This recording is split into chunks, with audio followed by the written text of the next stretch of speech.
스토킹 참극입니다. 스토킹이 있었고요. 그게 결국은 비극으로 결과가 나왔다는 거죠. 기사로 확인해 보겠습니다. 300차례 스토킹에도 영장 기각이 됐다. 구속영장이 기각이 됐다. 고소한 여성 영무원 비극을 맞았습니다. 목숨을 잃었습니다. 서울 지하철 신당역입니다. 화장실에서 참극. 옛 동료예요, 지금. 이 흉기 준비 후 1시간을 기다렸다. 그러니까 이거 작정을 한 거잖아요, 이거는. 그리고 일회용 위생모를 쓰고, 그러니까 뭔가를 또 살짝 다르게 보려는 의도도 있었던 걸로 보이죠. 그리고 이 법원에 선고 전날 범행을 했다. 그리고 내부망. 그러니까 이 영무원으로 근무했다가 지금은 아닌데 내부망에 접속해서 스케줄 파악 등 준비. 범행 당일에도 법원에 반성문 제출. 이거 어떻게 되는 겁니까, 이게 도대체. 여기 지금 곳곳에 따져볼 게 많습니다, 지금요, 여기. 영장 기각에 신변 보호도 중단됐다. 전문가 막을 기회 수차례 있었는데 놓쳤다. 이렇게 돼 있습니다. 이 관련 이 영상을 좀 준비했거든요. 뭐 여러 목소리가 있습니다. 들어보시죠. 우리 여직원이 화장실로 들어갔고 거기에 이제 신원 이상의 남성분이 들어가셔가지고 피해를 입으신 상황이고요.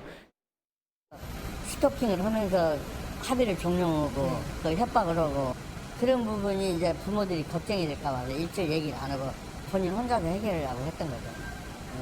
많이 힘들었을 거예요. 신속하고 엄정하게 철저히 이번 사건의 진상을 수사를 할 것이고요. 정말 우리 사회에서 다시는 이와 같은 일이 벌어지지 않도록 이런 일이 재발하지 않았으면 다들 똑같은 마음이구나 싶었어요. 기사 하나 더 확인해 보겠습니다. 3년간 집요한 스토킹, 불법 촬영, 협박에도 구속은 없었다. 이 부분을 지금 굉장히 많은 분들이 좀 아쉬워합니다. 장해찬 이사장, 이 사건 좀 개요 간략하게 설명 좀 해주시죠. 참 안타까운 사건인데요. 예. 일단 가해자와 피해자가 입사 동기였다고 합니다. 같이 들어온 거군요, 회사에. 네. 그런데 그때부터 가해자가 지속적으로 스토킹 범죄를 저질렀던 거죠. 어. 뭐 수백 차례의 전화, 문자 이런 것들 때문에 참다 못한 피해자가 신고를 했고요. 직장에서 이 가해자가 직위 해제가 되었어요.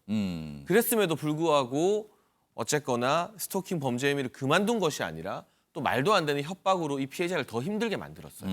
그래서 결국 재판까지 가서 검찰이 징역 9년을 구형했고 선고를 하루 앞둔 날 범죄를 선고가 남았는데 지금 저지르게 된 겁니다. 그런데요, 검찰이 징역 9년을 구형했다는 건 범죄가 상당히 심각하다는 뜻이거든요. 그러네요. 형량 구형 형량 자체가 높습니다. 네, 이건 굉장히 심각한 범죄라는 뜻입니다. 그런데 지금 한겨레 기사에 나오는 것처럼 구속이 안 됐어요.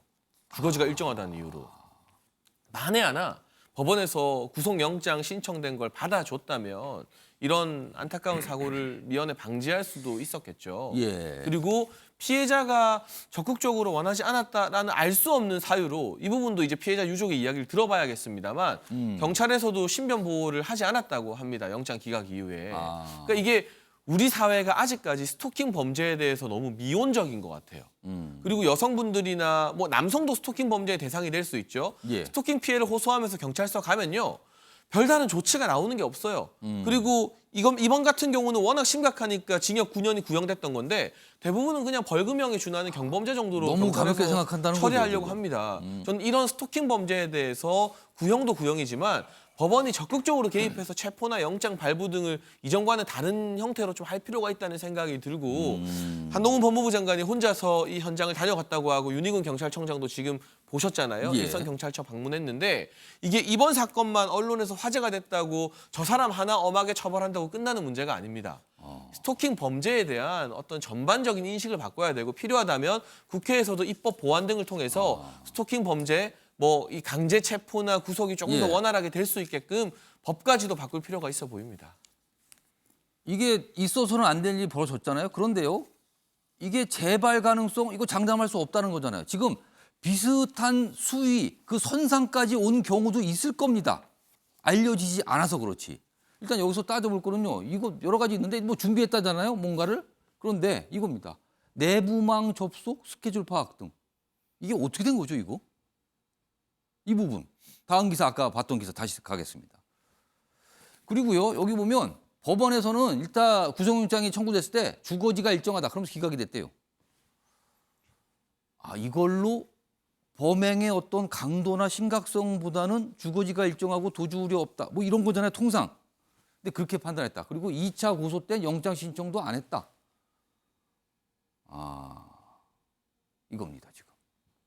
자, 임혜자 전 행정관께요. 이거 지금 늦었지만 이거 또 재발해서는 안 되거든요, 이런 일은. 이거 어떤 대책이 지금 가능할까요? 일단 이번 사건을 보면서 예. 굉장히 저도 안타깝고 슬펐고 또 여성으로서 굉장히 약간 공포감, 공중 화장실을 갈 수 있을까 하는 그런 지금 범행 장소가 거기입니다. 네네네. 그래서 바로 그런 공포감이 들거든요. 그래서 이런 문제야말로 검찰과 경찰, 법원이 해야 될 역할이 있다. 근데 아까 장해찬 이사장님 말씀 주셨듯이 그 스토킹 범죄에 대한 인식이 굉장히 아직은 부족한 것 같아요. 그래서 이번 사건을 계기로 해서 좀 더 그 인식부터 새롭게 하고 그야말로 이런 거는 국가가 개입해서 법을 만들고 또 전담 기관, 예. 지원 기관 이런 것들을 만들지 않으면 사실은 법이 만들어져도 어떤 전담 기관이라든가 지원 기관이 없으면 그냥 또 예. 핑퐁 치듯이 그냥 넘어가 버리기 때문에 그냥 냄비처럼 추모 물결 있다가 그냥 넘어가는 게 아니라 예. 이번 기회에 제대로 된 법안을 좀 촘촘히 만들었으면 좋겠습니다. 인식 자체가 부족하기 때문에 예. 법안 내용에도 사실은 디테일에 악마가 숨어 있듯이 디테일을 굉장히 잘 살려서 어떤 여성 감수성이라든가 예. 그런 부분들까지 잘 챙겨가지고 법안을 좀 만들고 전담 기관 지원 이런 부분들을 국가가 개입해서 적극적으로 개입해서 좀 마련했으면 좋겠습니다. 이 사진에 실린 추모 또는 뭐 호소의 글로 보는 내용 좀 소개해드리죠. 여기 사진에 보면은요, 그 현장 화장실에 이렇게 뭐가 많은 분들이 붙여놨어요. 주로 아마도 여성분들이 쓰지 않았을까 싶은데 일단 여기 보겠습니다. 여기 보세요. 살아서 퇴근하고 싶다. 살아서 퇴근하고 싶다. 그리고요, 아래쪽으로 갑니다. 여기 초록색 메모지에 적혀 있는데요. 영무직원 2인 1조 근무, 이거 왜 안 됩니까? 이날도 이 여성 영무원 혼자 순찰을 했던 상황이라죠? 2인 1조였으면 달라졌을 수 있습니다. 왜 2인 1조 근무 반드시 실행? 이거는 좀 이 사측과 또 여러 가지 예의가 있겠죠. 비용 문제, 뭐 인력 충원 문제 등등 있는데 안전을 위한 2인 1조 근무 왜 안 되는 겁니까? 이런 호소도 있습니다. 이것도 좀 잘 생각해 봐야 될 것 같아요, 지금요.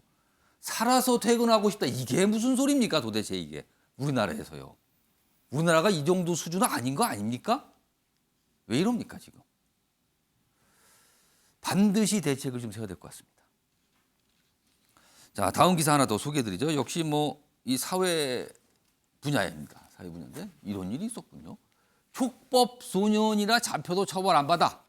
10대를 모집해 금은방을 턴 일당이 있답니다. 참 머리를 이런 데 쓰는군요.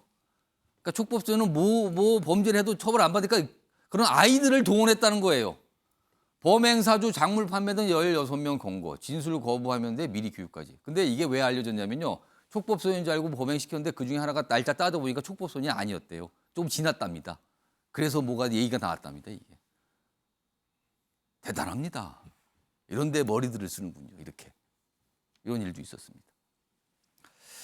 자, 다음은요. 다음 기사 뭐 몇 가지도 있는데요. 뭐 맞아 소개해드리죠. 당정 태양광 비리 수사해야 지금 강공. 그러니까 이거는 여권에서 강하게 지금 얘기하고 있죠. 얼마 전에 이제 국무조정실 차원에서 뭔가 조사한 일부 조사한 내용인데 좀 문제가 있다가 나왔는데 이걸 강하게 강공하고 있다. 그러자 야당은 윤석열 대통령이 여전히 검찰총장이시네요. 격앙. 어제 윤석열 대통령이 출근길 약식행에서 한마디 했거든요. 그걸 두고 또 야당은 이렇게 반발하고 있네요. 자, 그럼요. 어제 윤석열 대통령의 이야기 그리고 야당에서 나온 목소리 묶었습니다. 보시죠. 어려운 분들을 위한 복지 또 그분들을 지원하는 데 쓰여야 될 돈들이 이런 이권 카르텔의 비리에 사용되었다는 것이 참 개탄스럽습니다. 전 정부 태양광 사업에 대해 수사 가이드라인을 제시했습니다. 언제까지 전 정부를 공격해서 무능과 실정을 감추려는 것인지 참담합니다. 그러니까 이 신재생에너지, 구체적으로 태양광이거든요. 이거에 대해서는 야당이 약간 수세적인 거죠. 뭔가 자꾸 설명을 해야 되고, 그리고 여권, 정부하고 여당이 강하게 압박을 할 수 있는 그런 이슈가 됐어요, 지금요. 뭔가 문제가 있다고 이제 나왔으니까요. 이게 첫 번째고요. 다음 기사 보시죠. 감사원 힘 빼려는 야당, 위헌적 감사 완박 반발한 여당. 여기 또 야당에서 강하게 지금 이걸 주장하고 있는 거죠. 그러니까 국회 승인을 거쳐 특별감사해라, 이런 법안을 발의한 거죠. 그러자 지금 이 감사원장 출신 최재형 의원, 문정권 비리 감추려고 그러는 겁니까? 이렇게 또 지적을 하고 있고요. 민주당은 뭐 이거 필요하니까 하는 거다, 또 강하게 또 반박하고 있는 상황입니다. 약간 사안이 방향들이 다릅니다. 서로를 겨냥해서. 윤상현 의원님, 예. 장군 멍군입니까? 이거 어떻게 된 상황입니까? 이렇게 과거에 했던 행태를 그냥 다 잊어버리고 그냥 지금 와서 뭐 본인들이 민주당이 과거에 어떤 그 행동을 했는지 다 보고 있고 다 알고 있는데 그런 부분을 다 무시하고서 이렇게 그냥 일방적으로 모든 거를 갖다가 공격의 빌미로 삼는 것은 별로 좋지 않다고 봅니다. 태양광 비리가 있다면 당연히 그 비리에 대해서 책임을 질 사람 지고 되는 거지. 예. 왜 민주당이 이걸 비호를 합니까? 예, 하지 말라는 식의 얘기를 하면 안 되죠. 예. 오히려 민주당이 더 그래 우리가 좀 잘못한 게 예. 있냐, 어떤 걸 잘못했는지 정확하게 좀 들여다보고 그리고 반성할 거 있으면 반성하고 새로 같이 고치자, 이렇게 좀 나올 수 있는 거 아니에요? 그걸 왜 그렇게 예. 자기의 비리 내가 저지른 죄처럼 이렇게 그럼 네가 저지른 거 맞네 뭐 이렇게 되는 거 아니에요? 감사원 사안은 어떻게 보십니까? 감사원도 마찬가지죠. 예, 특별 감사를 갖다가 국회 승인하더라. 그러면 국회 밑으로 감사원 가지고 와야죠. 개헌 사항입니다. 논의하시죠, 뭐 그런 것도. 그러나 그 상태를 그대로 두고서 국회 특별 감사만 허용을 받게 법을 고친다. 입법 그 남용이죠. 알겠습니다. 감사원, 원전, 그 사이에 또 신재생에너지, 태양광, 뭔가 이렇게 연결돼 보이기도 해요. 그래서 좀 민주당은 약간 반발한 모양새도 있는데, 김광석 소장님 어떻게 보셨습니까? 태양광 사업을 하면서 비리가 있었다면 당연히 수사를 하고 처벌을 해야죠. 그런데 그것이 사실 신재생에너지로 미래에너지이기 때문에 정책적 방향은 맞는 거거든요. 그런데 이거 전체를 잘못된 것이라고 얘기하는 진행하는 건 과정에서 잘못된 일부로 거고, 봐야 적절하지. 되는 거다. 그렇죠. 한 가지 더 이제 말씀드리고 예. 싶은 거는 대통령이 이거를 언급해서는 안 된다. 이게 이제 이권 카르텔이라 가지고 일종의 이제 유죄를 이미 선언을 해버려요. 규정을 해버린 그렇죠. 거다. 규정을 해버. 행정부의 수장이거든요. 그 판단은 사법부에서 하는 겁니다. 예. 그러면 다른 권력기관, 다른 헌법기관의 판단을 압박하는 효과가 있었기 때문에 상권분립에도 이게 저촉이 되는 거예요. 그래서 가급적이면 수사기관이 알아서 할 거다라는 정도로 대통령이 언급을 해줬으면 좋았을 텐데 예. 이걸 굉장히 구체적으로 하면서 수사기관은 그걸 따르게 되는 것이죠. 예. 또 한 가지 이제 감사원 얘기는 예. 사실 이게 이제 얘기가 나온 이유가 있잖아요. 전현희 국민권익위원회에 권익위원장. 대한 어떤 그 특별 감사를 예. 합니다. 원래 이제 행정부를 감사하기 위한 감사원인데 예. 이게 대통령 직속에 있어요. 그럼 대통령 행정부 수장인데 또 행정부를 감사하는 감사원이 있어요. 예. 그럼 실질적으로 견제 효과는 안 나오거든요. 그러니까 이거는 원래부터 감사원은 국회 밑으로 가야죠. 그래서 미국은 예. 국회 밑에 있거든요. 그러니까 지금 국회가 그 역할을 조금 더 해보겠다. 그래서 개정안을 내는 겁니다. 자, 지금 뭐 많은 분들이 손 드셨는데 시간이 다 됐어요. 마쳐야 됩니다, 지금요. 자, 아침의 매일경제 오늘 여기서 마무리하겠습니다. 시청해 주신 여러분 고맙습니다.